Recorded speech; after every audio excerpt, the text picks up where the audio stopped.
Matthew 13, verse 1 to 29. Jesus teaches in parables. That same day, Jesus went out of the house and was sitting beside the Sea of Galilee.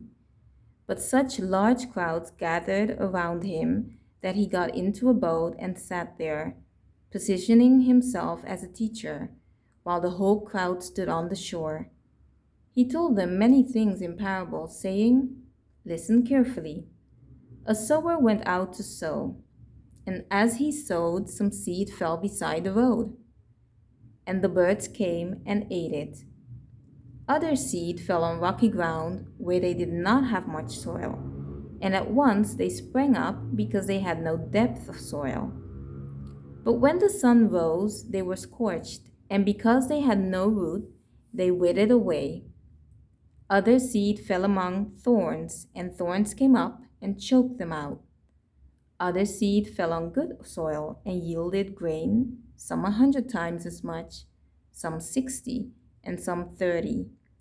He who has ears to hear, let him hear, and heed my words." An explanation. Then the disciples came to him and asked, "Why do you speak to the crowds in parables?" Jesus replied to them, "To you it has been granted to know the mysteries of the kingdom of heaven, but to them it has been granted for whoever has spiritual wisdom, because he is receptive to God's word. To him more will be given, and he will be richly and abundantly supplied. But whoever does not have spiritual wisdom, because he has devalued God's word, even what he has will be taken away from him.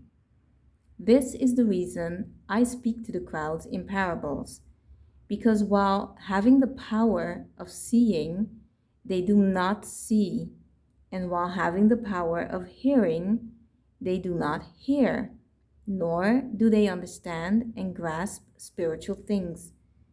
In them, the prophecy of Isaiah is being fulfilled, which says, "You will hear and keep on hearing, but never understand. And you will look and keep on looking, but never comprehend. For this nation's heart has grown hard, and with their ears they hardly hear, and they have tightly closed their eyes, otherwise they would see with their eyes, and hear with their ears, and understand with their heart, and turn to me, and I would heal them spiritually. But blessed, spiritually aware, and favored by God are your eyes, because they see, and your ears, because they hear.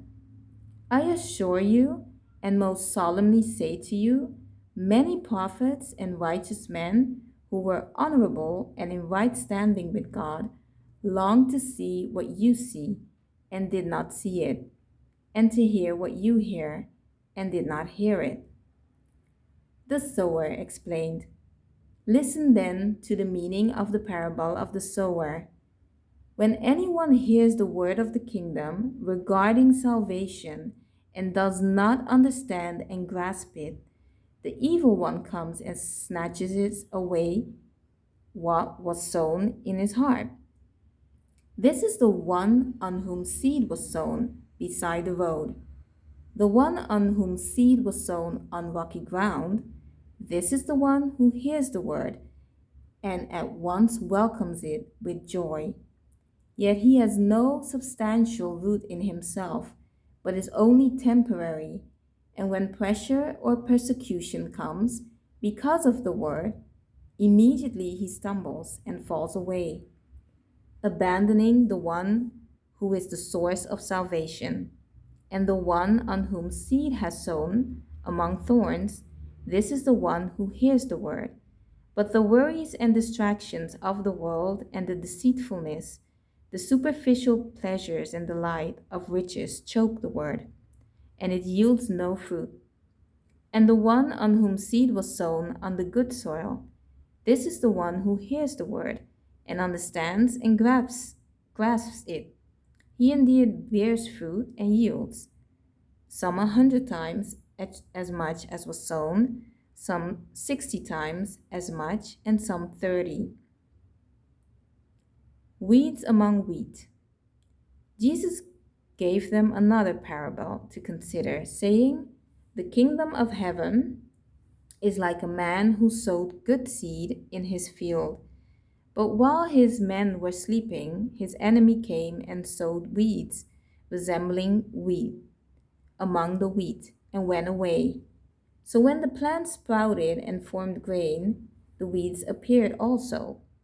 The servants of the owner came to him and said, 'Sir, did you not sow good seed in your field?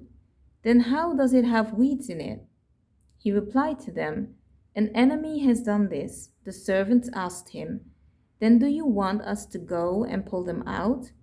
But he said, 'No, because as you pull out the weeds, you may uproot the wheat with them.' Thank you for joining me on my journey. May God bless you on your journey.